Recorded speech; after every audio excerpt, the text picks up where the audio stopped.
Militarily, Pakistan is shocked. India was able to, with precision, decimate the terror headquarters and training camps. When Pakistan responded, India was able to blunt their response.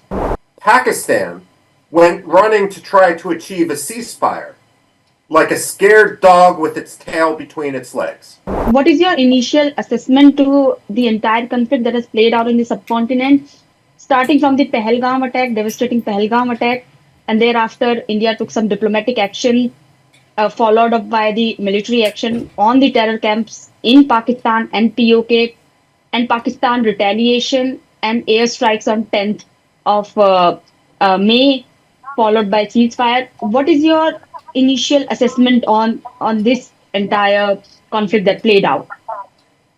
Look, this wasn't a conflict which India wanted. This was a conflict that was foisted upon India.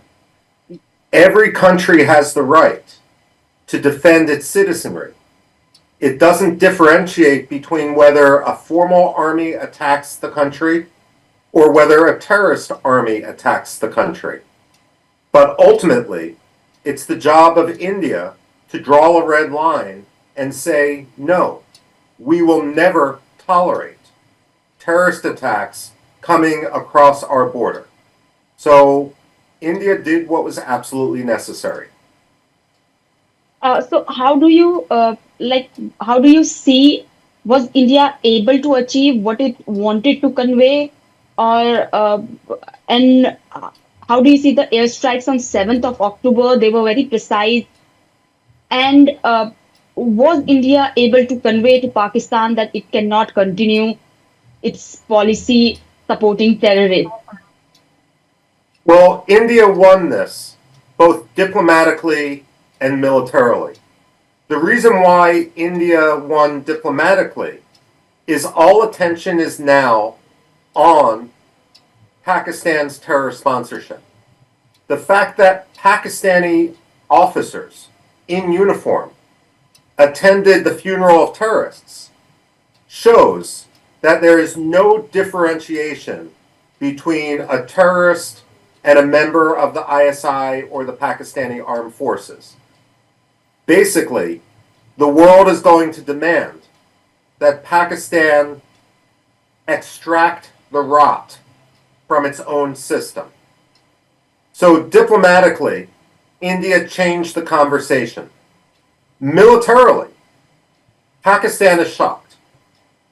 Look, I'm a historian by training, and that means I get paid to predict the past. And one thing that we can say with certainty is that Pakistan has started every single war with India and yet convinced itself that somehow it has won.